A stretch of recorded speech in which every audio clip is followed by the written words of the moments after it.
Ce cantique est à la louange et à la gloire de Jésus. Pendant que tu l'écoutes, pose justement ta main là où tu vas. Sa puissance.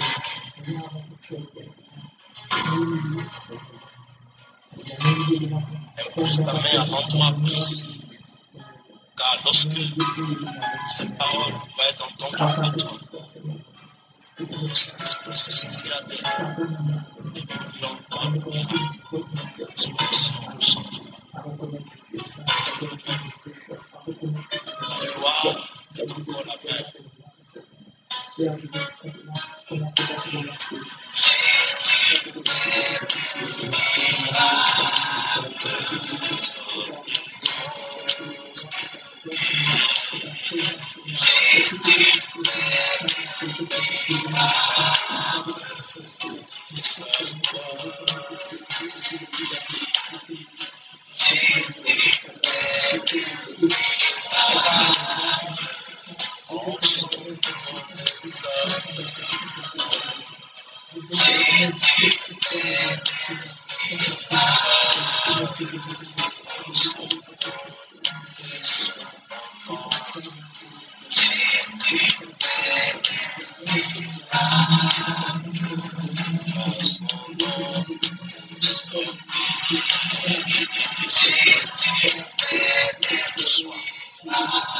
Cette chanson, pose ta main à l'endroit précis. Tu as mal au ventre, tu es cancé, tu es guéri, tu es paralytique. Lève-toi et marche l'onction de cet esprit. Tu es aveugle, la paix comme tes yeux. La puissance de son esprit te touche et sa gloire t'élève. Que tu sois, quel que soit le mal dont tu souffres, justement, c'est pour toi qui es arrivé. C'est pour toi qui es venu sur la terre. Pose ta main. Pose ta main. Pose ta main. La sollicite te quitte.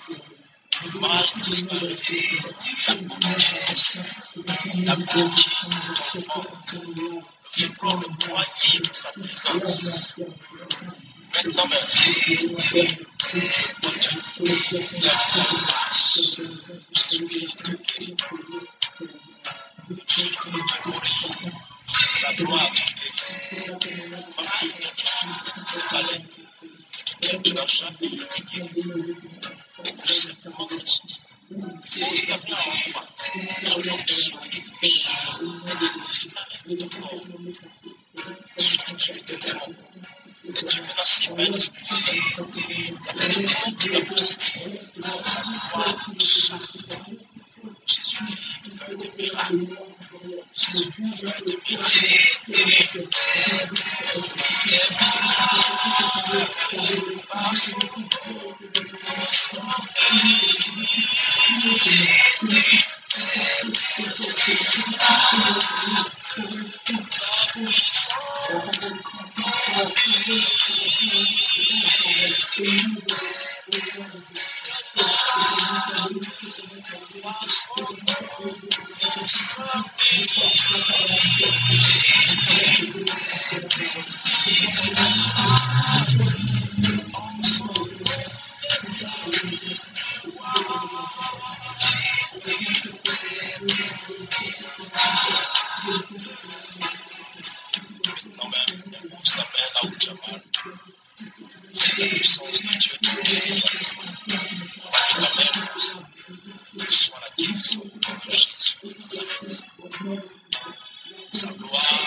Redresse-toi. Lève-toi, marche. Au nom de Jésus. Tu es à la maison. Tu es assis. La gloire de Dieu se remonte sur toi.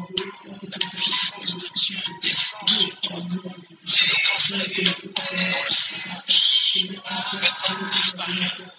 Au nom de Jésus. Repose ta main également sur les lèvres de ta main. Maintenant, je te dis, sa gloire t'a guéri. Regarde, sa gloire t'a guéri. Elle t'a guéri. Elle t'a guéri. Souffle sur la croix.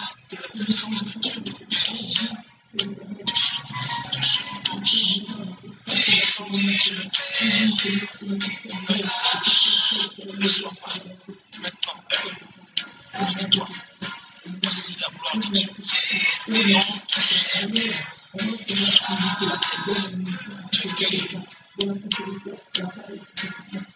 mal que se trouve dans tes mains a disparu. Le mal que se trouve dans ta colonne vertébrale a disparu.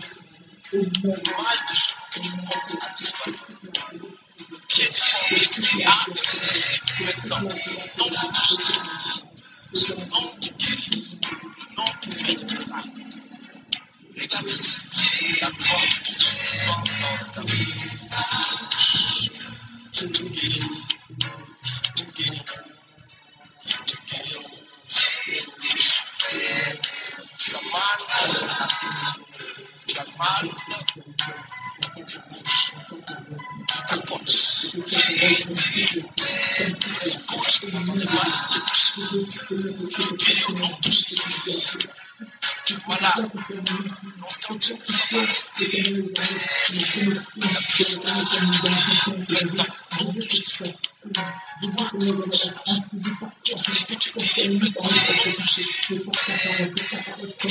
À la gauche, tu peux le poste de l'oreille, tu guéris. Tu as l'oreille droite qui est bouchée. Maintenant, tu guéris. Tu as ton œil droit qui ne voit pas. Maintenant, tu guéris. La tête, depuis 5 ans, tu fais mal. Maintenant, tu guéris. Tu as mal à la porte. Maintenant, tu guéris. Tu as mal au genou droit. Il y a 3 ans. Maintenant, tu es guéri. Tu as mal à la colonne vertébrale. Maintenant, tu es guéri suite à l'accident de circulation. Jésus-Christ te guérit maintenant. Tu as mal cardiaque il y a 7 ans. Tu es grève, tu as passé par l'hôpital. Tu n'as pas pu être guéri. Maintenant, la puissance de Dieu te touche. Jésus-Christ te guérit. Depuis que tu es né, et toi, tu n'as jamais pu parfaitement fonctionner. Cet handicap a détruit ta vie. Maintenant, Jésus-Christ te guérit. Jésus-Christ te guérit. Tu es impuissant. La puissance de Dieu te libère. Tu es malade. Dans tout le corps, la tumeur s'est généralisée. Mais je te dis maintenant que tu es guéri. Tu es atteint de sida. Tu es parti à l'hôpital. Tu n'as pas eu gain de cause. Et tu ne sais quoi faire. Maintenant, pose ta main sur ta tête. Pendant que tu le fais, je te dis à l'instant même, la puissance de Dieu t'a guéri. Elle t'a guéri. Elle t'a guéri. Elle t'a guéri. Pendant que tu étais couché sur le lit, un esprit est venu t'amputer.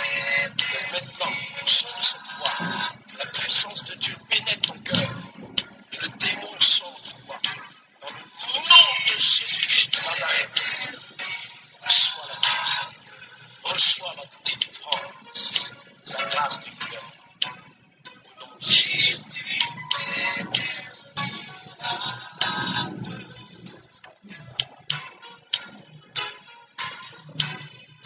Du soir, la puissance de Dieu te visite.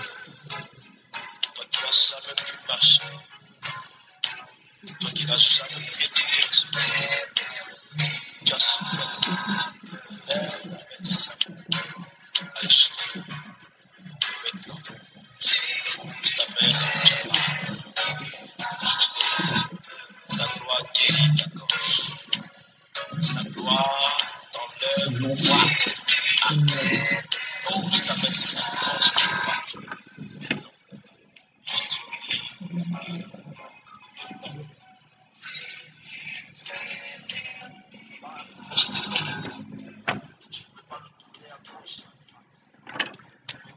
Mes frères et sœurs, que Dieu vous bénisse. Bienvenue à toutes et tous.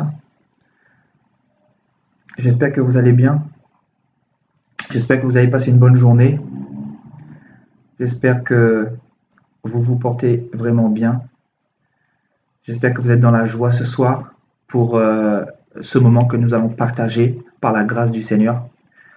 Car tout n'est que grâce. Alléluia, ma sœur Chantal, le Seigneur ne change jamais, il est le même hier, aujourd'hui et éternellement, nous dit Hébreux 13, 8. Le Seigneur n'a pas changé depuis le commencement de l'humanité, et là c'est nous qui avons changé, tout simplement parce que en nous il y a de l'ombre de variation, mais dans le Seigneur il n'y a pas d'ombre de variation, car il ne change jamais. Il a dit dans Michée, je suis toujours le même, je ne change pas. Donc le Seigneur est vraiment le même dans son amour, dans son intégrité, dans sa fidélité, dans ses promesses et dans tout ce qu'il a prédestiné pour nous dès le commencement de l'humanité. Mes frères et sœurs, je vous aime. Voilà un thème qui est tout aussi important que les autres thèmes, mes frères et sœurs. Donc vous pouvez voir le thème que le Saint-Esprit m'a mis à cœur. Donc la lumière de la parole. Pourquoi la lumière de la parole, frères et sœurs? Tout simplement parce que la parole et la lumière déjà sont liées. Sans la lumière, il n'y a pas la parole. Et sans la parole, il n'y a pas la lumière.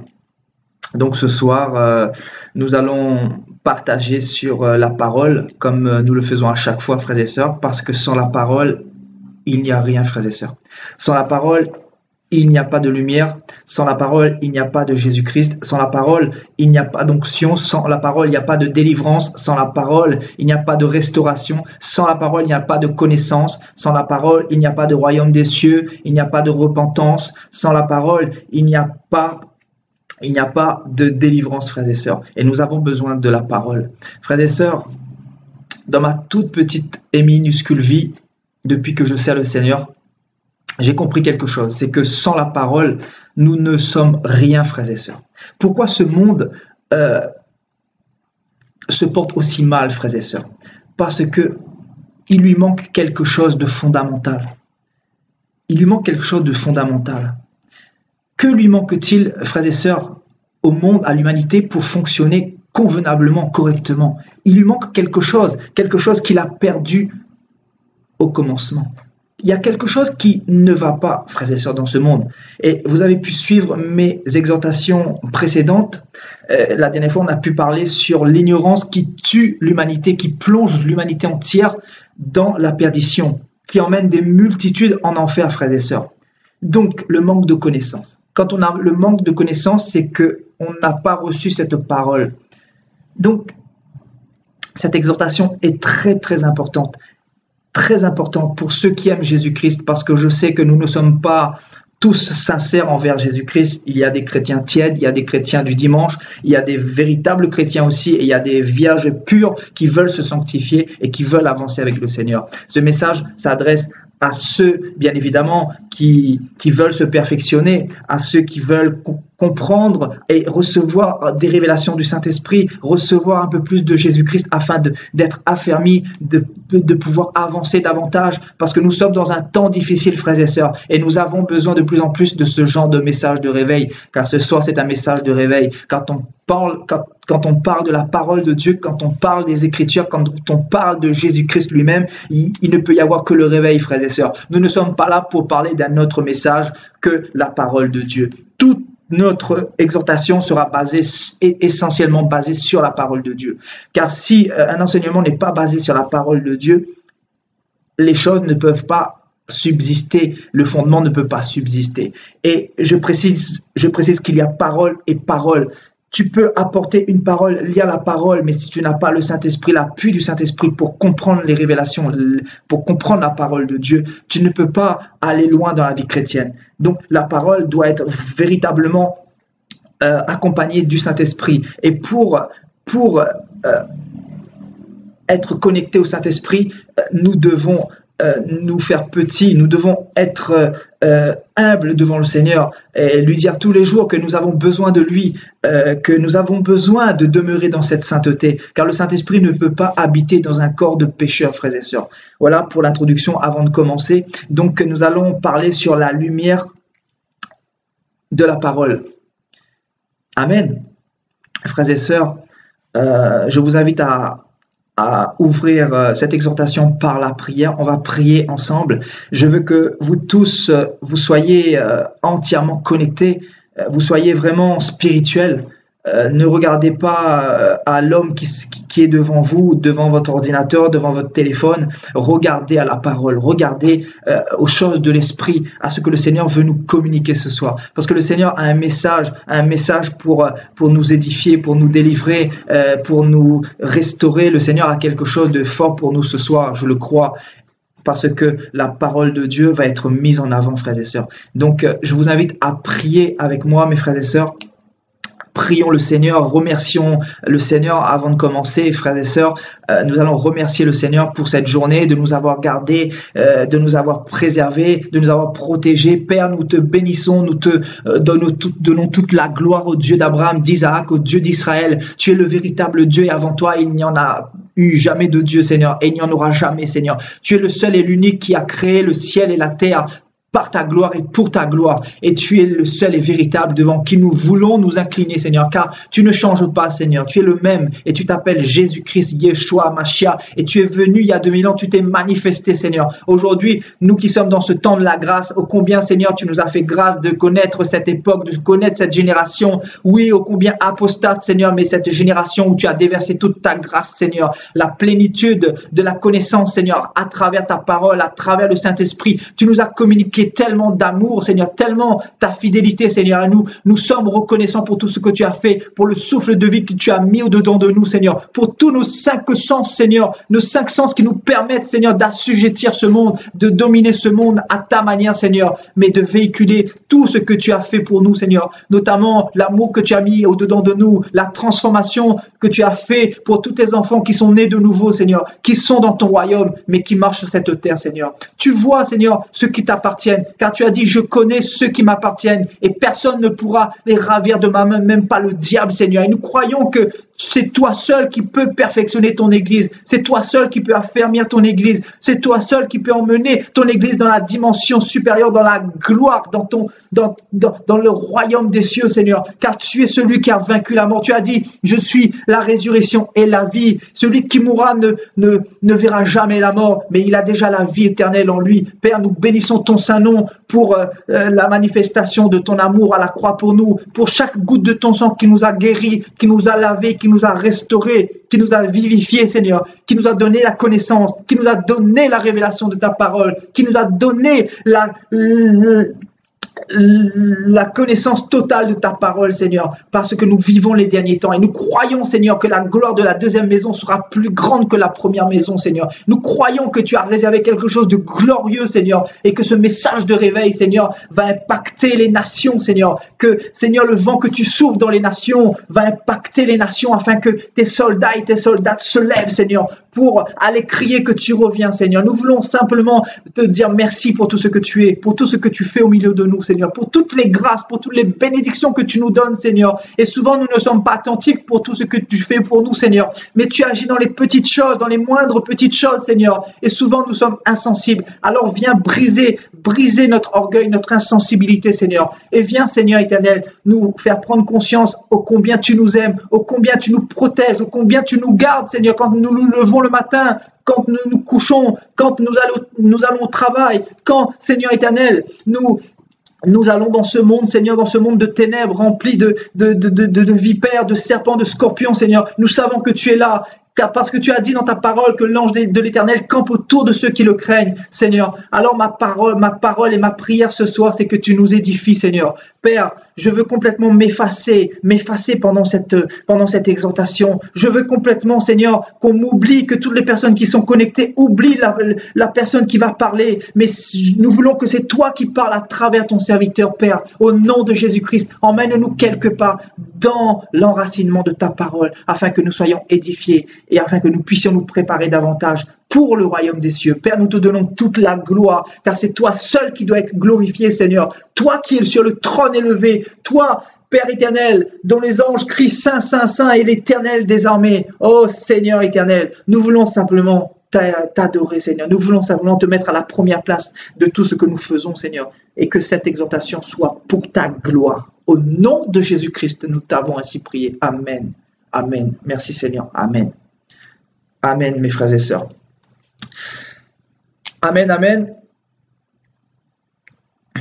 Amen, amen. Merci frères et sœurs pour votre fidélité. Je remercie tous mes frères et sœurs qui sont fidèles pour cette exhortation que le Seigneur m'a mis à cœur ce soir. Bienvenue à ceux qui viennent de nous rejoindre. Donc frères et sœurs, avant de commencer, nous allons partir dans la parole de Dieu.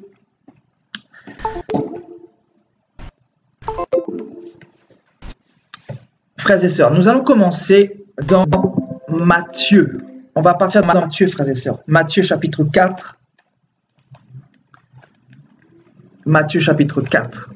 Merci Seigneur, merci Saint-Esprit pour ta présence. Merci pour tout ce que tu vas faire. Merci pour tous les cœurs que tu vas toucher. Merci pour la délivrance que tu vas opérer. Merci pour toutes les chaînes qui vont être brisées ce soir. Au nom de Jésus-Christ, nous te donnons toute la gloire, Seigneur. Sois glorifié à travers ta parole, Seigneur, car nous sommes là pour toi. Donc, Matthieu chapitre 4, frères et sœurs, à partir du verset 12. À partir du verset 12. Donc, je vais lire la parole de Dieu, frères et sœurs. Donc, je répète, Matthieu chapitre 4, à partir du verset 12.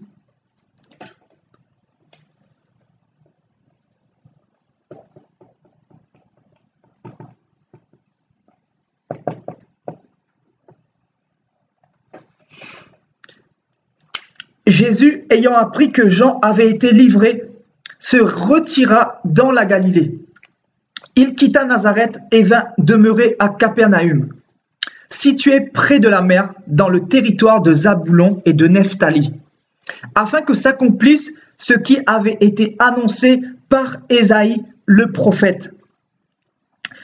Le peuple de Zaboulon et de Nephtali, de la contrée voisine de la mer, du pays au-delà du Jourdain, et de la Galilée des païens, ce peuple, assis dans les ténèbres, a vu une grande lumière.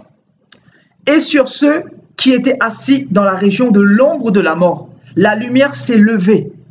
Dès ce moment, Jésus commença à prêcher et à dire « Repentez-vous, car le royaume des cieux est proche. » Amen, frères et sœurs. Amen. Amen. Frères et sœurs, ce passage nous parle du commencement du ministère de Jésus-Christ. Ce passage est très révélateur parce que Jésus-Christ, quand il a commencé son ministère, il est venu déjà en tant que lumière. Ce passage nous dit que ce peuple qui était assis dans les ténèbres a vu une grande lumière. Donc,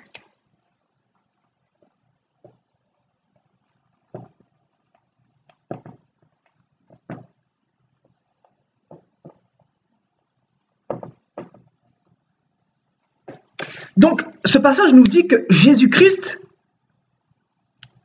est apparu comme une grande lumière et que ce peuple était assis dans les ténèbres. Donc, elle avait vu une grande lumière venir jusqu'à elle, frères et sœurs. Et donc, tous ceux, et sur ceux qui étaient assis dans la région de l'ombre de la mort. Donc, ce passage est vraiment profond, frères et sœurs. Ce passage est profond parce que déjà, la Bible nous dit que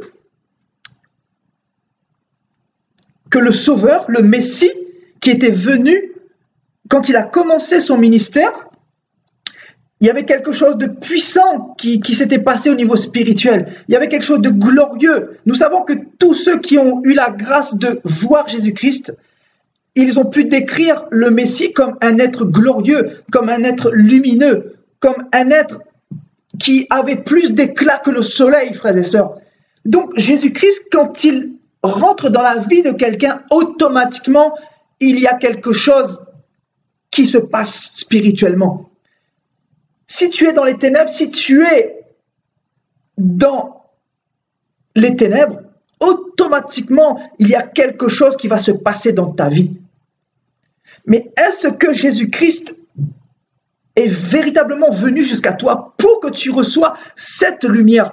Parce que si tu veux changer, quand tu acceptes le Seigneur Jésus-Christ pour la première fois dans ta vie, c'est un cheminement, évidemment. Mais tu dois faire cette rencontre, cette véritable rencontre. Tu dois voir cette lumière. Et c'est quoi cette lumière, frères et sœurs? Frères et sœurs, ce message est combiné. Donc la lumière et la parole sont combinées. Comme je disais, sans la lumière, il n'y a pas la parole, et sans la parole, il n'y a pas la lumière. Donc Jésus-Christ est venu vers ce peuple. Et la Bible nous dit que ce peuple avait vu une grande lumière.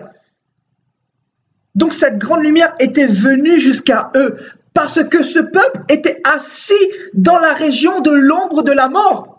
Spirituellement, frères et sœurs, on ne parle pas de charnellement, parce qu'actuellement, si nous regardons le monde des yeux physiques, nous pouvons voir qu'il fait jour, il y a un beau soleil, tout est beau, tout est magnifique, mais spirituellement, si le Seigneur nous ouvre les yeux, c'est les ténèbres les plus absolues sur toute la terre, frères et sœurs.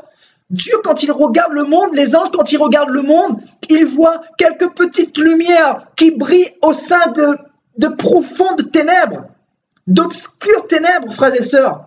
Donc ce monde spirituellement est plongé dans les ténèbres. Comment pouvons-nous affirmer que ce monde est plongé dans les ténèbres? Tout simplement parce que nous voyons les fruits que produisent ce monde, frères et sœurs. Le Seigneur a dit, vous reconnaîtrez un arbre à ses fruits. Un figuier ne peut pas produire du raisin, frères et sœurs. Pareillement, un manguier ne peut pas produire des bananes. Donc les fruits que porte ce monde actuel sont des fruits complètement pourris, qui ne reflètent pas la lumière de Dieu. Donc, il y a quelque chose spirituellement qui se passe dans ce monde. Nous pouvons voir que ce monde n'a pas reçu cette lumière, frères et sœurs. Ce monde n'a pas reçu la lumière de Christ. Sinon, ce monde caractériserait la nature de Christ. Et c'est quoi la nature de Christ? La nature du Christ, c'est la justice, c'est l'amour, c'est la paix, c'est la joie, c'est le partage, c'est l'amour, c'est la bienveillance, c'est les fruits de l'esprit dont nous parle Galates 5, 22. Frères et sœurs, sachez que si le monde possédait ne serait-ce que 2 ou 3 fruits de l'esprit, le monde n'irait pas aussi mal. Mais le monde ne possède même pas un fruit de l'esprit. Je veux parler de Galates 5, 22. Donc le monde, au lieu de ces 9 fruits de l'esprit de Dieu, il possède les fruits du prince de ce siècle, qui s'appelle Satan. La Bible nous dit qu'il est le Dieu de ce siècle et qu'il a aveuglé l'intelligence par un certain nombre de choses qu'il a mis en place pour plonger l'humanité dans l'obscurité, dans l'ombre de la mort, frères et sœurs, dans la région de l'ombre de la mort. Donc, frères et sœurs, je vais attirer votre attention.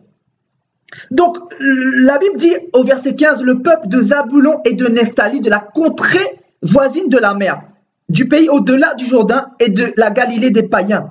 Donc, ce peuple-là, le peuple de Zaboulon et de Nephtali, nous ne sommes pas mieux qu'eux, frères et sœurs. Nous, les nations, je ne parle pas de l'Église, frères et sœurs, mais je parle du monde entier.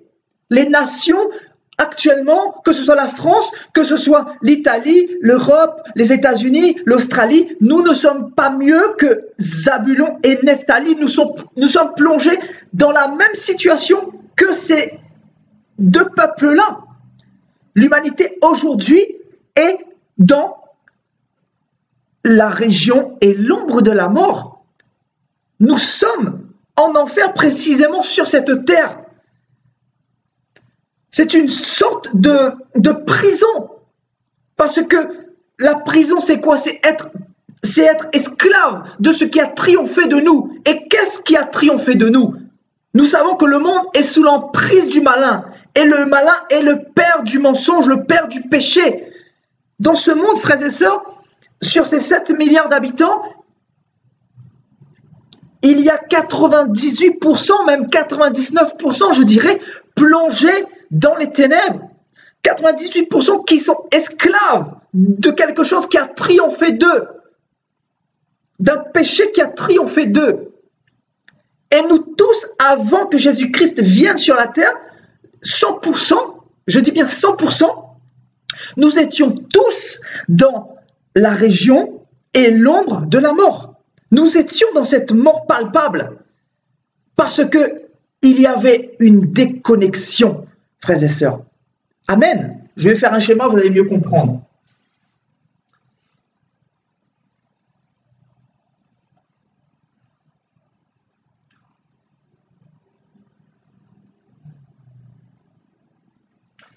Frères et sœurs, ici nous sommes avant Genèse 3.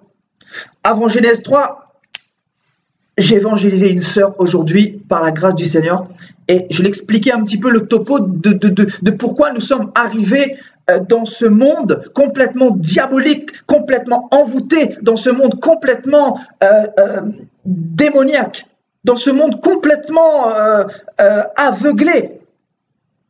Je disais à cette sœur, aujourd'hui le mal est appelé bien et le bien est appelé mal. Aujourd'hui, si tu n'es pas dans le péché, tu n'es pas à la mode. Aujourd'hui, si tu n'es pas dans les boîtes de nuit, si tu n'es pas dans le joint, dans la cigarette, si tu ne touches pas à ces choses-là, tu n'es pas à la mode. Pourquoi, frères et sœurs? Parce que nous sommes arrivés, frères et sœurs, ici, écoutez bien, ici,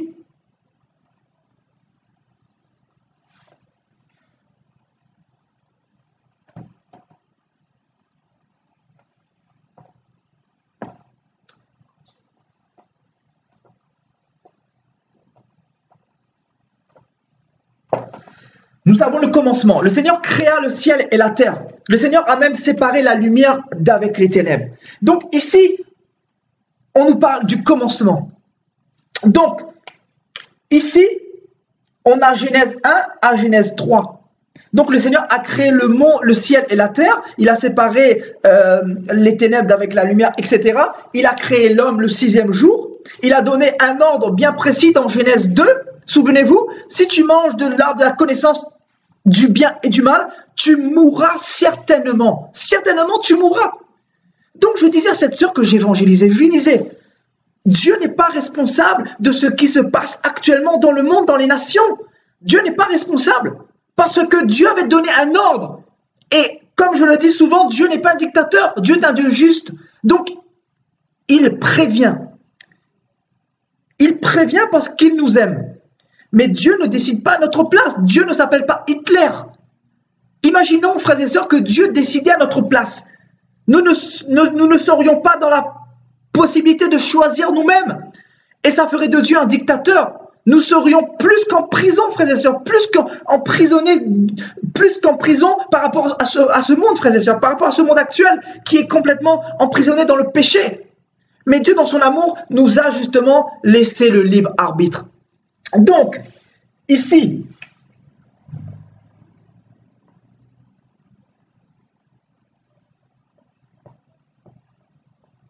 donc de Genèse 1 à Genèse 3, nous avons l'homme et la femme qui ont reçu un ordre de leur créateur. Et sachez que de Genèse 1 à Genèse 3, frères et sœurs, l'homme était dans la joie, l'homme était dans l'amour, l'homme était dans la plénitude de l'amour de Dieu, l'homme était dans la sainteté de Dieu, l'homme était dans la lumière de Dieu, frères et sœurs. Il est important de savoir, frères et sœurs, écoutez bien ce que Dieu veut nous dire ce soir. De Genèse 1 à Genèse 3, l'homme était dans la lumière, il n'y avait pas de ténèbres, les ténèbres n'existaient pas. Les ténèbres étaient là, mais les ténèbres n'étaient pas rentrées en l'homme, frères et sœurs. Les ténèbres n'étaient pas encore rentrées en l'homme. L'homme n'avait pas la connaissance du bien et du mal. L'homme était dans le bien. Si je puis dire, l'homme était neutre. L'homme avait la plénitude de l'amour de Dieu. L'homme a été déjà créé à l'image de Dieu. Donc, l'homme reflétait la sainteté de Dieu. L'homme avait reçu une portion de la lumière de Dieu. L'homme avait reçu la vie éternelle. Parce que Adam et Ève ont été créés éternellement pour vivre éternellement. Donc, nous devons savoir que tout le reste de l'humanité dépend de ce qui s'est passé dans Genèse 1 à Genèse 3. Nous ne serions pas là, il n'y aurait pas eu de suite. Ici, on peut dire que c'est la chronologie après Adam et Ève, jusqu'en 2016. Ici,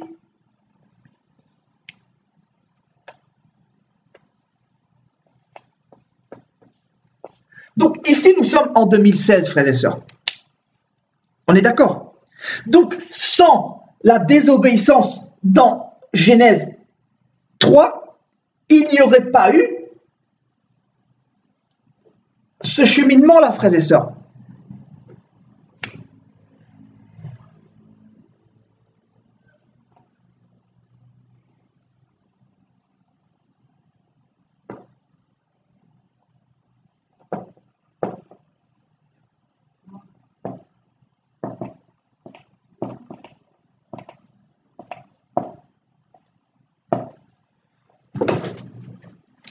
Donc, frères et sœurs, regardez, ici, nous étions dans la lumière de Dieu.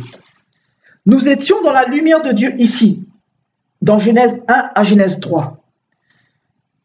Mais quand le diable a commencé à séduire Ève et Adam, quand ils ont désobéi à l'ordre que Dieu leur avait donné, à l'interdiction de manger de l'arbre qui était au milieu du jardin, de l'arbre de la connaissance du bien et du mal, c'est là qu'il y a eu la séparation, frères et sœurs.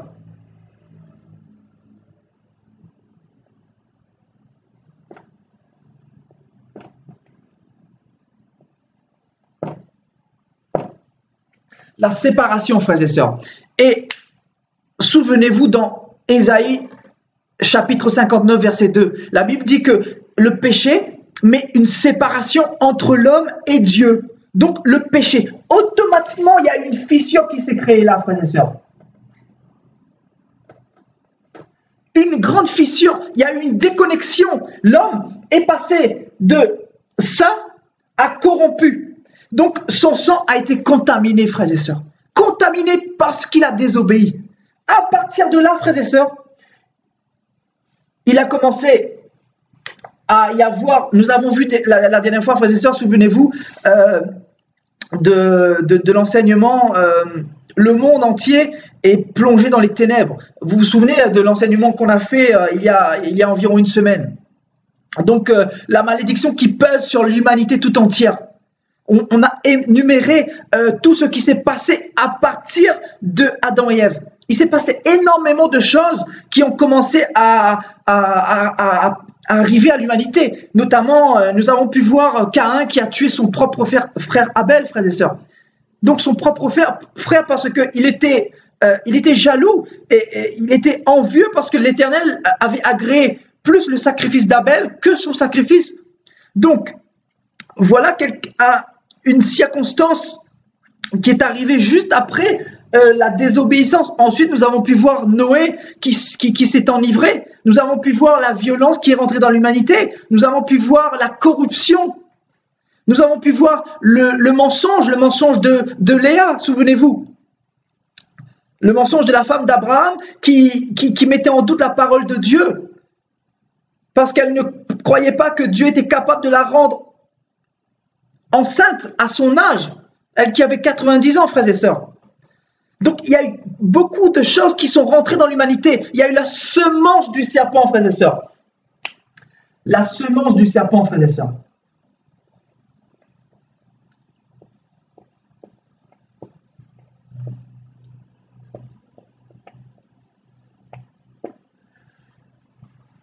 Donc, à partir d'ici, frères et sœurs, de Genèse 1 à Genèse 3, Adam et Ève possédaient les clés de la vie éternelle. Ils possédaient les clés de la vie éternelle, frères et sœurs. ils avaient les clés de la vie éternelle. C'était entre leurs mains. Dieu, quand il les a créés, il leur a donné. Tenez, je vous donne les clés de la vie éternelle. Mais attention, je vous défends de manger de l'arbre de la connaissance du bien et du mal. Parce que le jour où vous en mangerez, vous perdrez cette clé-là. Et Satan va récupérer cette clé-là. Donc l'ordre était clair, était net. Amen. Dans Ézéchiel, frères et sœurs, dans Ézéchiel 28,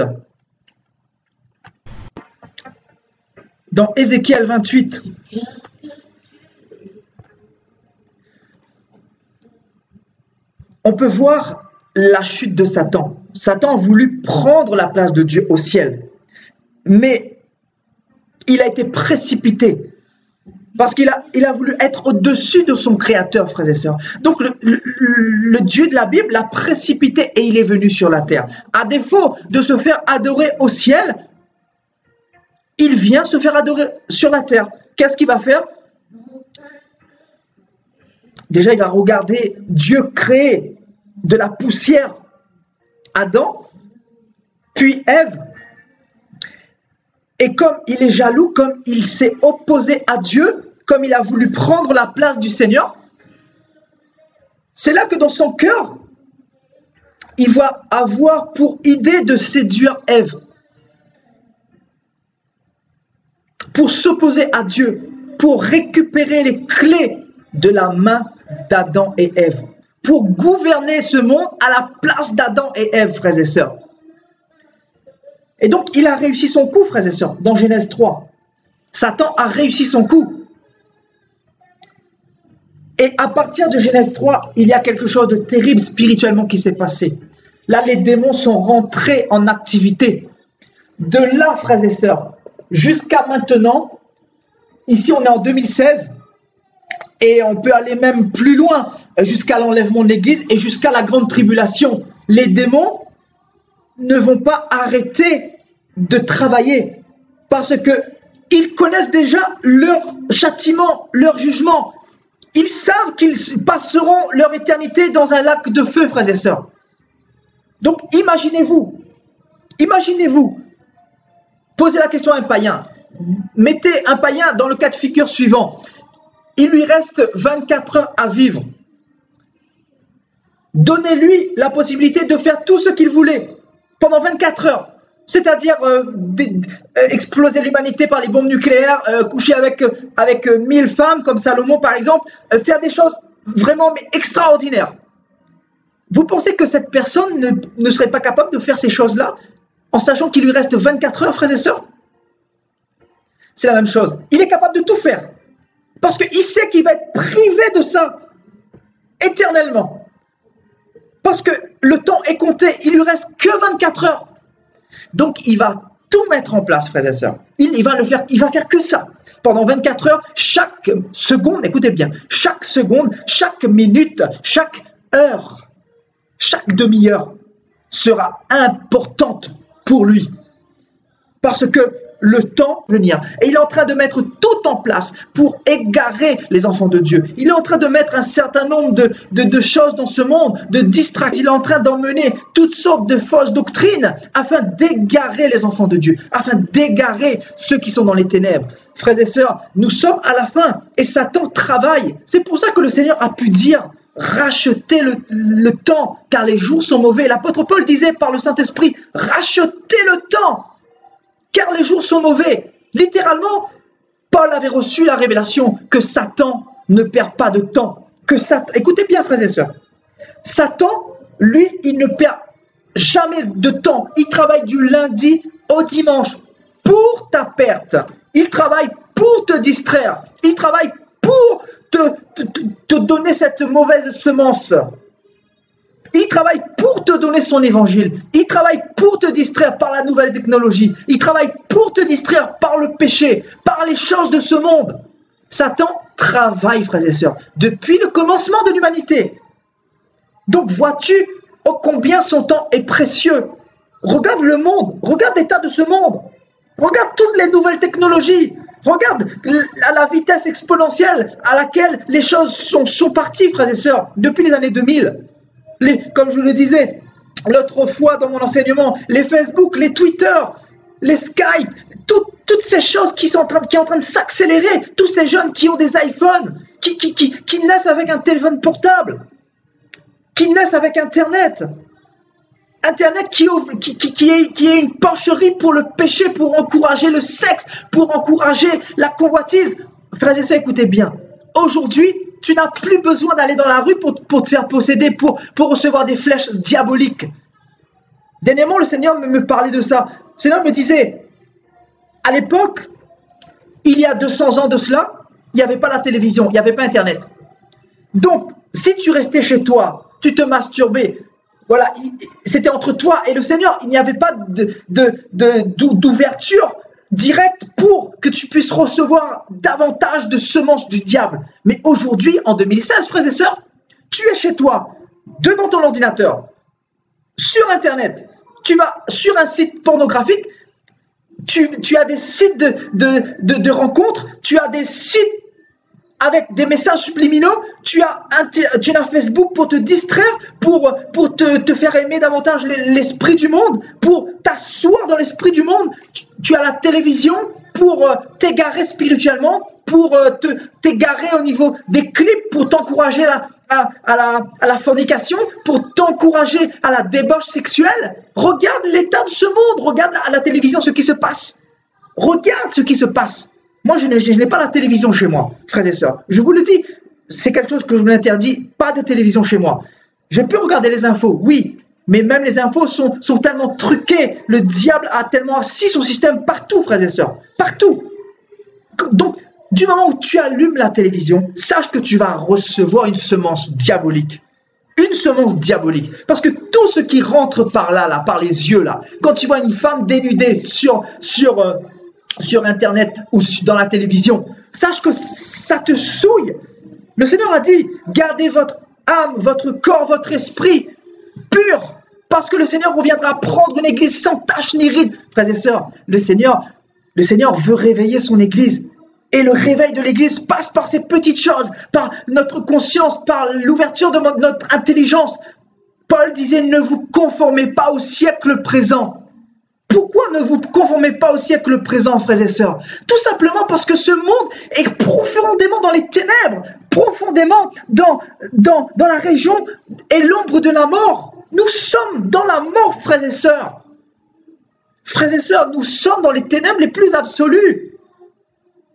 Vous croyez que toutes ces choses qui prennent de l'ampleur, toutes ces nouvelles technologies qui sont arrivées massivement depuis les années 90, frères et sœurs, vous ne voyez pas qu'il reste quelque chose, qu'il y a quelque chose qui est en train de se passer, frères et sœurs? Il y a quelque chose qui est en train de se passer spirituellement. Le diable sait qu'il lui reste peu de temps. C'est pour ça qu'il passe par les hommes pour emmener toutes ces choses dans le monde, pour distraire le monde, pour précipiter la venue de l'Antéchrist. Parce que l'Antéchrist est en train de faire son apparition, frères et sœurs. L'Antéchrist est en train de faire son entrée dans le monde. La Bible dit qu'il faut qu'on ait vu paraître l'homme impie, que son système, littéralement, son système est là depuis 2000 ans. Et son système a pris de l'ampleur, frères et sœurs. Son système a pris une ampleur, mais sans précédente. Le Seigneur veut nous réveiller et dire que c'est la fin, il n'y a plus de temps à perdre, frères et sœurs. Il n'y a plus de temps à perdre, nous sommes arrivés à la fin. Nous sommes arrivés à la fin.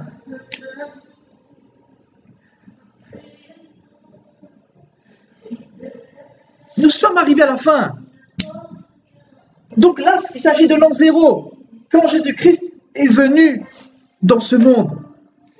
Donc, frères et sœurs, le 19e, le 20e siècle principalement, et le 21e siècle, c'est là où on a vu paraître énormément de choses qui va encourager justement l'apparition de cet homme impie. La télévision, la radio, frères et sœurs, Internet, le Minitel, toutes ces technologies frères et sœurs, on est à la fin. On est à la fin. Aujourd'hui, pour te faire ensemencer par le diable, sors simplement de chez toi. Fais juste un pas quand il y a du soleil. Et tu vas avoir des nanas en mini-jupe avec des seins dehors. C'est ça l'esprit du monde. C'est ça la normalité des choses du monde. Les gens sont dans les ténèbres. Comme le peuple de Zabulon et de Nephtali. Les gens sont dans les ténèbres, dans les lieux obscurs. Ils sont profondément assis dans les ténèbres. Et ils ne peuvent pas se rendre compte de leurs conditions parce qu'ils n'ont pas reçu la parole de Dieu. Frères et sœurs, la lumière de la parole de Dieu, c'est la parole qui donne la lumière. Et qui est la lumière, frères et sœurs? Qui est la parole? Nous pouvons le voir dans Jean chapitre 1, frères et sœurs. Ah, Saint-Esprit de Dieu. Jean chapitre 1, frères et sœurs. Nous connaissons tous ce passage. Pour les chrétiens fervents, nous le connaissons tous. Au commencement était la parole. Donc, au commencement, frères et sœurs. Au commencement était la parole. La parole a toujours été là. C'est quoi la parole, littéralement? C'est la lumière. Le Seigneur est la lumière. Au ciel, il y a la lumière. Il n'y a pas de ténèbres. Donc, le Seigneur lui-même est la lumière. Donc, il a toujours été là. La Bible l'appelle l'Éternel des armées. Pas pour rien. Il est l'Éternel des armées. Il est là d'éternité en éternité. Donc, au commencement était la lumière. Était la parole. Et la parole était avec Dieu. Et la parole était Dieu. Elle était au commencement avec Dieu. Toutes choses ont été faites par elle. Par la lumière. La lumière a créé Satan, frères et sœurs. Dans son amour, Jésus-Christ, il a créé Satan, mais il n'a pas créé le mal. Attention, parce que Satan s'est opposé à Dieu, donc il a été disqualifié. Sachez que Dieu est un Dieu juste. Le Dieu de la Bible est un Dieu juste. Beaucoup vont partir en enfer et ils vont maudire le Seigneur, ils vont blasphémer contre le Seigneur quand ils seront dans le lac de feu. Vous savez pourquoi? Ils vont mettre la faute sur le Seigneur, parce que le Seigneur les a créés. Oui, le Seigneur les a créés par amour. Et le Seigneur les a demandé de se repentir. Ils se sont rebellés, ils ont eu le cœur endurci, ils ont eu le front dur comme du roc. Donc le Seigneur t'a laissé le choix. Le Seigneur t'a donné la connaissance du bien et du mal. Donc qui aujourd'hui peut dire que s'il se retrouve en enfer, il n'aura pas bien cherché, frères et sœurs. Nous avons reçu la connaissance du bien et du mal. Je veux rappeler à l'être humain, lui qui a tendance à se déculpabiliser, à dire que je suis quelqu'un de bien. Tout le monde est quelqu'un de bien pour l'esprit du monde. Mais quand tu viens devant l'esprit de Dieu, tu es exposé, tu es nu, complètement mis à nu. Tu sais que tu es un pécheur, que tu as besoin de la grâce de Dieu, que tu as besoin du Saint-Esprit, tu as besoin de Jésus-Christ, tu as besoin de la parole. Parce que sans la parole, il n'y a pas de délivrance. Et la parole, c'est quoi? C'est tous les jours, je m'assujettis à cette parole afin de ne pas pécher contre l'Éternel. Amen. Amen. Toutes choses ont été faites par elle et rien de ce qui a été fait n'a été fait sans elle. En elle était la vie et la vie était la lumière des hommes. La vie était la lumière des hommes. Pourquoi le Seigneur dit ça pourquoi Jean dit ça par le Saint-Esprit dans Jean chapitre 4? En elle était la vie et la vie était la lumière des hommes. La vie était la lumière des hommes. Souvenez-vous, frères et sœurs, entre Genèse 1 et Genèse 3, l'homme était dans la lumière. L'homme était né dans la lumière. L'homme avait reçu la portion de sainteté du Seigneur, la plénitude de la sainteté de Dieu. Il n'y avait pas d'ombre de ténèbres en l'homme, frères et sœurs. L'homme avait reçu la lumière. L'homme était illuminé, était dans la gloire. L'homme était entouré des vêtements qui représentent la gloire de Dieu. L'homme ne pouvait pas voir la nudité, le péché. L'homme n'avait pas la honte et la peur, le premier symptôme. Souvenez-vous qu'on avait vu récemment, frères et sœurs. La peur. L'homme n'était pas dans la peur. Il y avait le soleil, mais le soleil ne pouvait pas les frapper. Ils étaient glorieux. Ils avaient un corps glorieux. Et qu'est-ce que nous dit Paul? Il faut que notre corps revête l'incorruptibilité, frères et sœurs. L'incorruptibilité, que nous ayons des corps célestes. Nous allons revêtir de corps célestes. Ce n'est pas le corps que le Seigneur a destiné pour nous. Nous avons reçu ce corps mortel, frères et sœurs, à partir de Genèse 3. Car le Seigneur est un Dieu juste. Nous payons les conséquences de nos ancêtres, de Adam et Ève. Voilà, nous sommes en train de payer les pots cassés. Mais ce sont nos frères. Donc nous n'avons pas le droit de dire que c'est eux qui ont péché et pourquoi nous sommes ainsi. Nous devons justement reconnaître que c'est notre propre race qui a désobéi à Dieu. Tu dois te poser la question, si tu étais à la place de Adam et Ève, est-ce que tu serais mieux qu'eux? Moi, je pense que tu aurais péché comme eux. Pourquoi? Parce que tu es qu'un homme. Parce que tu es qu'un homme. Parce que tu n'es pas mieux que Adam et Ève. Tu n'es pas mieux que Adam et Ève. Tout simplement, il faut le reconnaître. Amen. Donc, en elle était la vie, et la vie était la lumière des hommes. La lumière luit dans les ténèbres. Donc, la lumière luisait dans les ténèbres, frères et sœurs, dans l'obscurité. Et les ténèbres ne l'ont point reçue. Rappelez-vous, dans 2 Corinthiens 11, la Bible dit qu'il n'y a rien de commun entre la lumière et les ténèbres. Les deux ne se mélangent pas. Donc Satan, écoutez bien, Satan dans Genèse 3, comment il a fait pour avoir Adam et Ève? Nous l'avons vu, pour ceux qui ne l'ont pas vu, je vais répéter. Satan a mélangé la vérité et le mensonge. Satan a mélangé la lumière avec les ténèbres. C'est ça qui est terrible. Donc, vous ne mourrez point. C'est ce qu'il disait à Ève et Adam. Automatiquement, ils allaient mourir. La mort physique, ils allaient mourir. Et même spirituellement, ils allaient mourir. Et le jour où vous en mangerez, vous serez comme Dieu, connaissant le bien et le mal. Donc c'est une vérité. Donc le diable a mélangé la vérité et le mensonge. Le diable est le Dieu de mélange, de paganisation. Regardez l'état de nos églises aujourd'hui, frères et sœurs. Regardez l'état de nos églises. En fait, beaucoup d'entre vous ne se rendent pas compte à quel point nos églises sont malades. Nous sommes arrivés à la fin, frères et sœurs. Je vous ai dit, apostasie.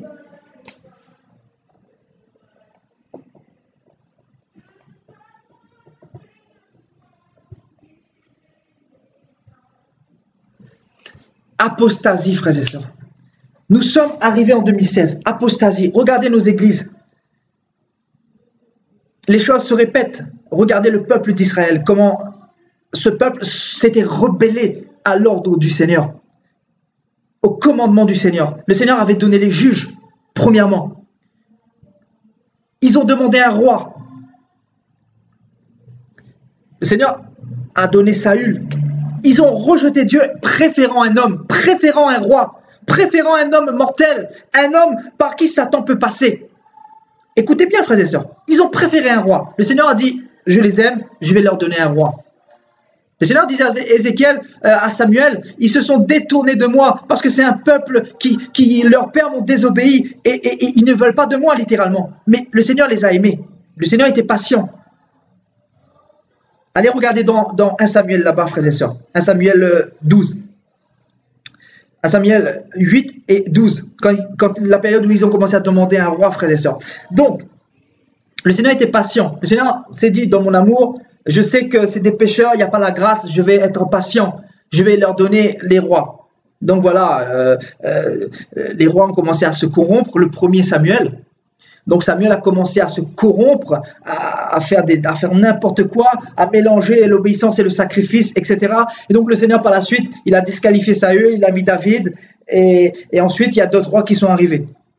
Arrivé à la finalité de tous ces rois, dans 2 rois, à partir de 2 rois 30, le Seigneur a vu que le peuple ne changerait jamais. Le peuple ne changerait jamais, car il avait la semence du diable et l'apostasie. Plus le temps passait, plus l'apostasie s'amplifiait, frères et sœurs, dans le peuple d'Israël. Donc le Seigneur, qu'est-ce qu'il a fait? Il a retiré sa gloire. Il a retiré sa gloire dans Ézéchiel 10, 11. Il a retiré sa gloire de Jérusalem, du temple. Et avant qu'il retire sa gloire dans le temple, il avait montré à Ézéchiel ce qui se passait dans le temple, toutes les figures d'animaux, toutes les souillures, toutes les blasphèmes, toutes les idoles devant lesquelles ils se prosternaient, frères et sœurs. Donc c'est l'image de ce que nous vivons actuellement. Quand vous regardez l'Église catholique, allez voir un peu l'image d'Israël dans le temps où Dieu retira sa gloire du temple. C'est la même chose. Nous vivons précisément la même chose.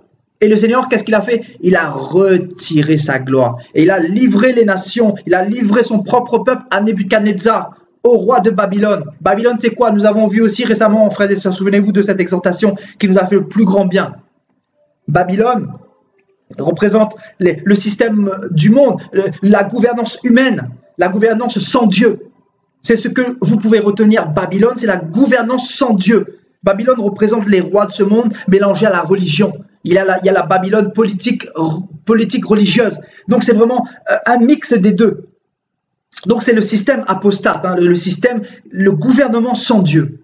Donc le Seigneur a livré son propre peuple à Nebuchadnezzar, donc à Babylone, pour qu'il puisse être dans la servitude, dans les preuves, pendant 70 ans de captivité, frères et sœurs.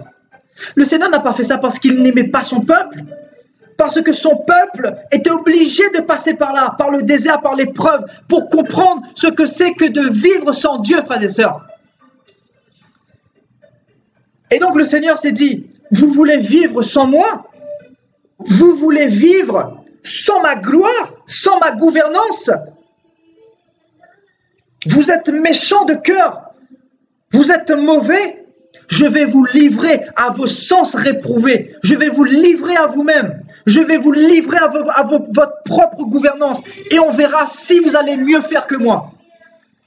Je vais regarder de mon trône. Je vais regarder comment vous allez gérer l'humanité. Regardez l'humanité aujourd'hui, frères et sœurs. 2016 ans après. Regardez l'humanité. Regardez l'humanité, frères et sœurs. Comment se porte l'humanité dans la gouvernance des hommes? Les choses vont mal. Les politiques ne peuvent plus trouver de solution. Il y a de plus en plus de chômeurs, de plus en plus de pauvres, de plus en plus de gens qui meurent de famine. Je suis parti en Afrique, j'ai vu des choses abominables, des gens qui roulent dans des grosses voitures, c'est vraiment l'extrême. Il y a la pauvreté absolue d'un côté, il y a la richesse absolue d'un côté, il y a les riches qui sont entourés de fils électriques, de barbelés, ils sont dans la sécurité, ils sont dans leur palace, dans leur piscine, dans leur jet privé.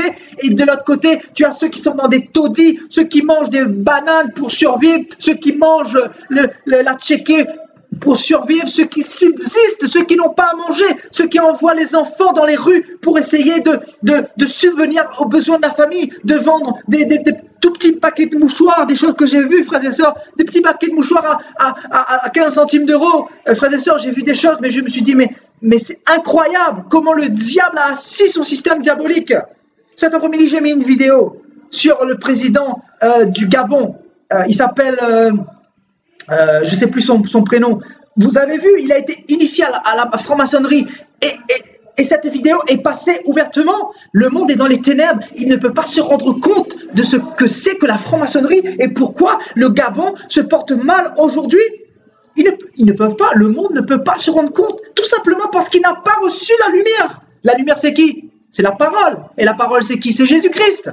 Ils ne peuvent pas se rendre compte que leurs présidents sont en train de leur tuer, de leur décapiter la tête, de les écraser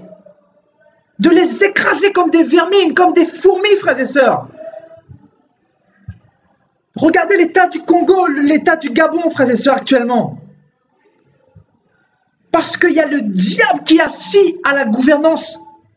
Et le diable, qu'est-ce qu'il veut, frères et sœurs? Il est venu pour tuer, pour égorger, pour détruire. Pour détruire. Le diable, il est là pour ça.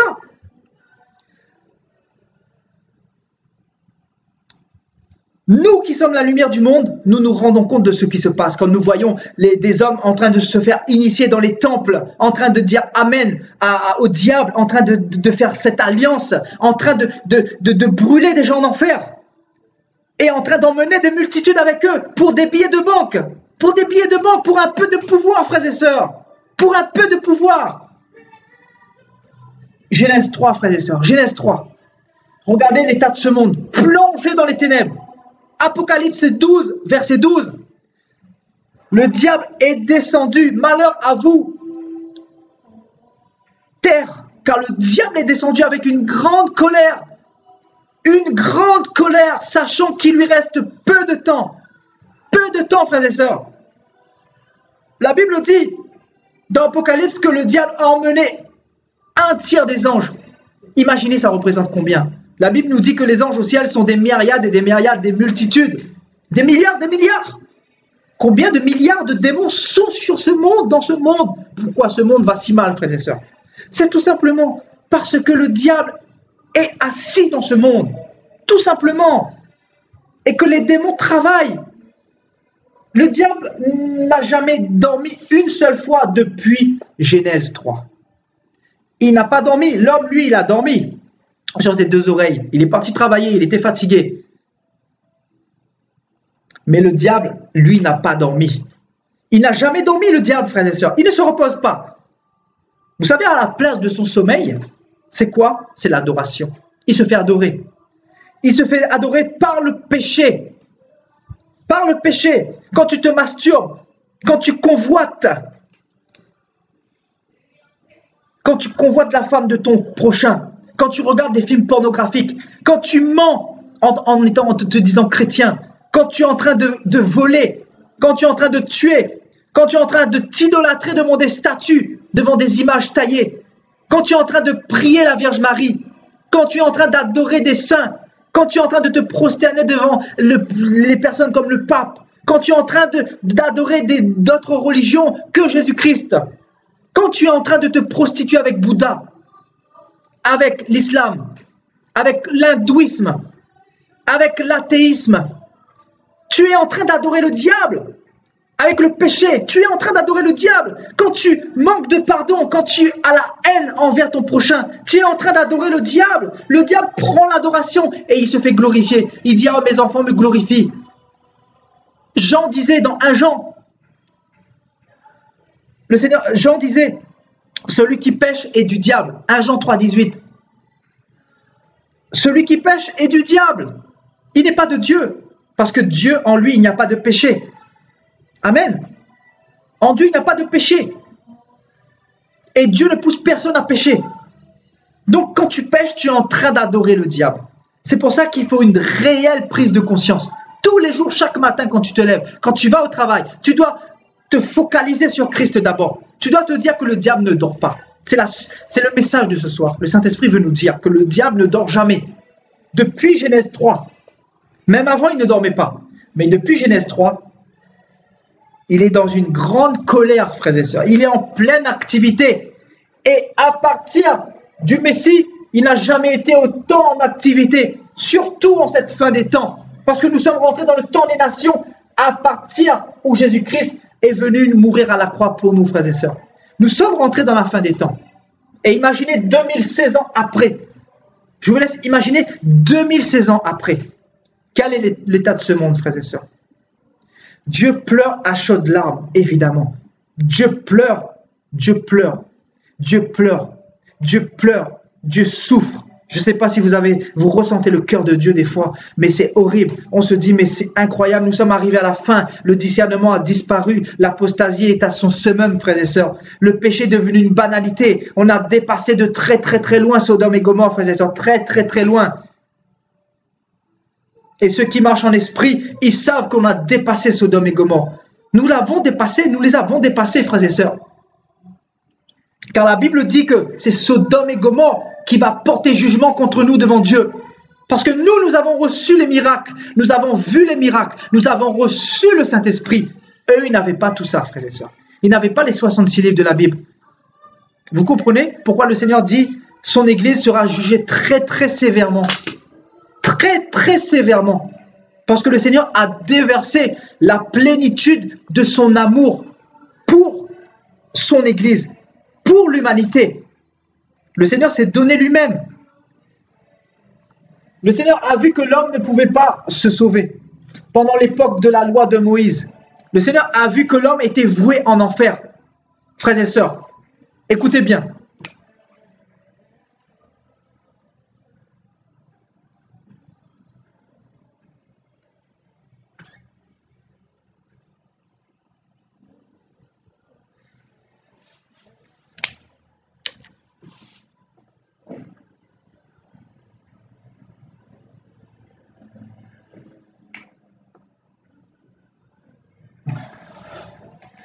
Voilà, donc, frères et sœurs, ici nous avions la sainteté de Dieu. L'homme était dans la sainteté de Dieu. Il n'y avait pas de compromission, de péché, il n'y avait pas de blasphème, il n'y avait pas de meurtre, de cupidité, il n'y avait pas d'idolâtrie.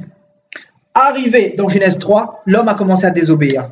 Là, les ténèbres, écoutez bien, les ténèbres sont rentrées dans l'humanité. Et les ténèbres sont rentrées dans l'humanité. Donc, Ici, le gros trait noir représente les ténèbres. L'homme, littéralement, s'il mourait, il allait directement dans le séjour des morts. Il allait en enfer, littéralement. Non pas dans le lac de feu qui a été préparé, parce que ça sera ouvert au jugement dernier. Mais l'homme était à la perdition. Il était dans ce lieu. Il était dans les mains du dieu Hadès. Hadès qui représente le dieu de la mort. Le Dieu qui détient les clés de la mort. Souvenez-vous dans Genèse 3, frères et sœurs, le diable a récupéré les clés dans les mains d'Adam et Ève. Parce qu'ils ont ouvert l'accès. Donc automatiquement, le diable avait les clés. Non pas de la vie éternelle, parce que lui, il est déjà disqualifié. Mais en fait, c'était simplement, il avait pris pour un certain nombre de temps, parce que la parole de Dieu ne s'était pas encore accomplie. Il fallait que le Seigneur rétablisse beaucoup de choses. Nous pourrons voir aussi l'âge du rétablissement, des différentes phases, comment le Seigneur a agi, etc. Parce que le Seigneur a agi de plusieurs manières pour nous emmener justement dans le salut. Donc le Seigneur a opéré de différentes manières pendant cette phase de la loi de Moïse. Et donc, arrivé de Genèse 3 jusqu'à Christ, l'homme, quand il mourait, il allait directement dans le séjour des morts. Donc le Seigneur s'est dit, je ne peux pas laisser mon enfant aller dans ce lieu. C'est vrai qu'il a péché, c'est vrai qu'il a désobéi. Frères et sœurs, la Bible dit que le Seigneur, son amour se renouvelle chaque matin. Ses grâces se renouvellent chaque matin. Autant qu'il est un Dieu juste, autant qu'il est un Dieu d'amour. C'est pour ça qu'il nous a créés, frères et sœurs. Il nous a créés, pourquoi? Parce qu'il nous aime. Il nous avait créés, je disais la dernière fois, non pas pour manger, pour vivre, mais pour manger, pour l'adorer. Parce que nous mangions, dans Genèse 1 à Genèse 3, pour l'adorer. Il n'y avait pas la mort. Donc, manger n'était pas une nécessité. Tu pouvais manger pour adorer Dieu.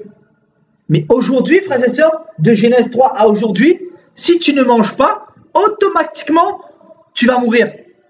L'homme ne peut pas passer plus de 15-20 jours sans manger. Ou aller 30 jours, un peu plus si tu veux. Mais après, c'est la mort assurée. Tu vas commencer à être décomposé, tes cellules vont commencer à être décomposées, tout simplement parce que ton corps est corruptible. Ton corps est dans la malédiction. Ton corps est dans les ténèbres. Sache que ton corps est dans les ténèbres. Ton esprit n'est pas dans les ténèbres. Parce que tu as Christ en toi. C'est l'esprit qui vivifie. Mais ton corps, littéralement, sera becqueté par les insectes. Donc le Seigneur, tu comprends ce que je veux dire? Quand tu seras ressuscité, quand ton corps sera ressuscité, quand tu vas revêtir l'incorruptibilité, c'est là que tu vas prendre possession pleinement de la gloire de Dieu, de cette véritable lumière. Parce que ta délivrance arrive. Ta délivrance arrive. L'enlèvement de l'Église arrive, mon frère, ma soeur. L'enlèvement de l'Église est en train d'arriver. Et bientôt, frères et sœurs, nous avons un enseignement sur la grande tribulation. Est-ce que l'Église va traverser la grande tribulation? C'est un sujet vraiment glorieux, un sujet très important qu'il nous faut savoir, frères et sœurs. Parce que j'ai vu des enseignements sur Internet, je me suis dit, mais de véritables serviteurs de Dieu, mais qui sont dans l'erreur. Ils sont dans l'erreur. Donc, samedi à 21h30, je vous donne rendez-vous pour cette exhortation qui va vous faire le plus grand bien. Nous allons partir dans la parole, frères et sœurs, et vous verrez que la parole de Dieu n'est pas mensonge. Vous allez comprendre les révélations de l'Esprit, parce que c'est le Saint-Esprit qui enseigne. Nous ne pouvons pas aller dans un livre et prendre un verset et comprendre les choses charnellement. Non.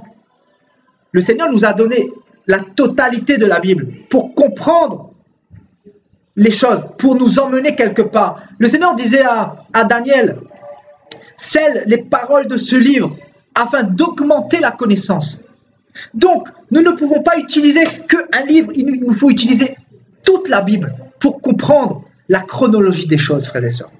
C'est très important, parce que dire que l'Église, écoutez bien, dire que l'Église va traverser la tribulation, la grande tribulation, c'est c'est enlever l'espérance dans le cœur du chrétien. C'est enlever l'espérance du salut, l'espérance de l'enlèvement de l'Église, de voir son Dieu, de voir son Sauveur, de voir son Libérateur prochainement. Et ça, c'est une abomination, frères et sœurs. Nous devons justement connaître la vérité. Aller en profondeur des Écritures. Souvenez-vous de Babylone. On va faire la même chose, frères et sœurs. Nous allons partir en profondeur. L'exhortation va durer 3 heures, 4 heures s'il se faut, s'il se doit, comme la dernière fois. Mais nous allons comprendre que le Seigneur reviendra avant la grande tribulation. Car il ne nous a pas destinés à ce qui va arriver prochainement. Voilà, on va réserver ça pour samedi, frères et sœurs. Pour samedi, à 21h30. Soyez au rendez-vous, frères et sœurs. Donc, à partir de Genèse 3 jusqu'à ce que le Messie vienne, frères et sœurs, l'homme allait directement dans la fosse.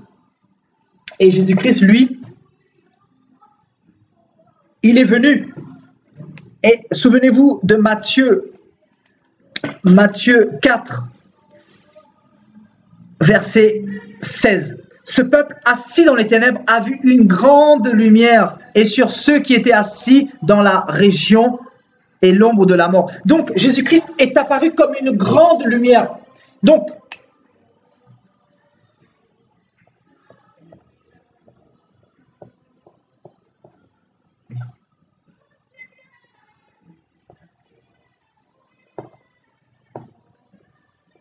pourquoi grande lumière, frères et sœurs? Parce que les ténèbres sont épais, sont très épais, sont très intenses. Les ténèbres avaient gagné trop de terrain. Et le Seigneur lui-même, nous savons qu'il est la plénitude de la lumière, frères et sœurs. Il est la parole.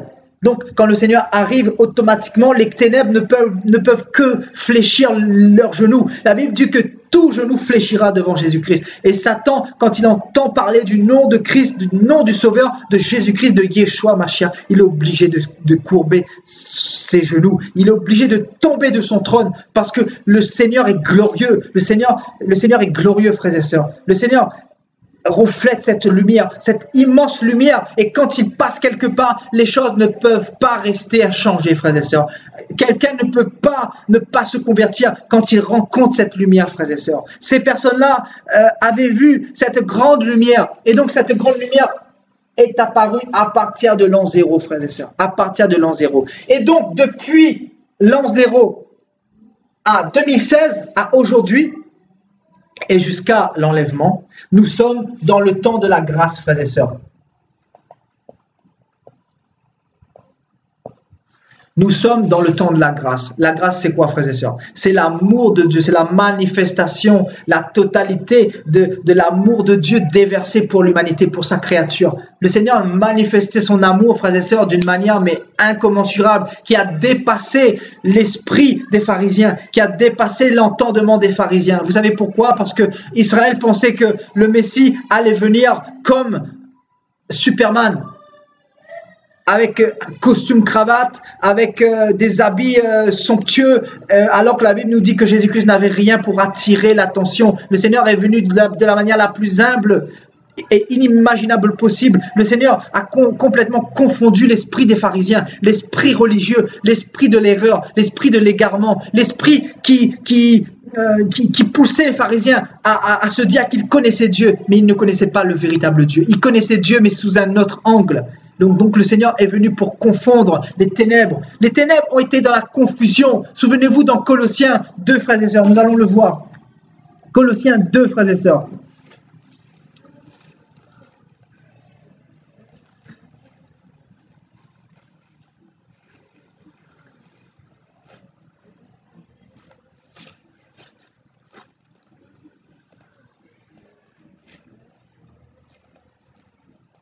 Colossiens chapitre 2,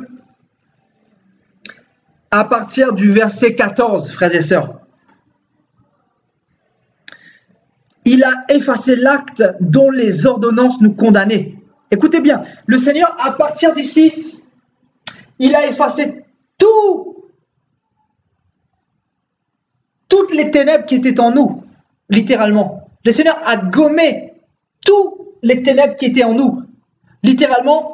Quand tu acceptes Jésus-Christ, le Seigneur va gommer, va effacer le mensonge, va effacer le manque de pardon. Le Seigneur va effacer la masturbation. Le Seigneur va effacer le vol, le meurtre, la sorcellerie. Le Seigneur va effacer la convoitise. Le Seigneur va effacer ton état de pécheur. Parce que le Seigneur ne te voit plus pécheur, mais il te voit en Jésus-Christ. Il te voit à travers Jésus-Christ. Il te voit à travers le sang de Jésus-Christ qui a coulé pour toi à la croix. Il ne te voit plus toi. Il ne te voit plus toi, mais il voit Jésus-Christ à travers toi. C'est ça l'amour de Dieu. Est-ce que tu peux comprendre un peu l'amour de Dieu manifesté pour toi? Sache que tu étais destiné à l'enfer ici. Tu étais destiné à l'enfer parce que tu avais la semence de Satan.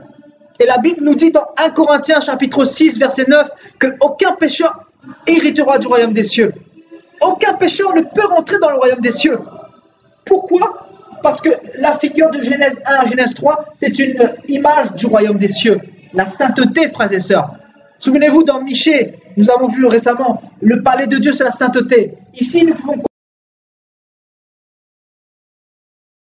de bonne odeur, un palais de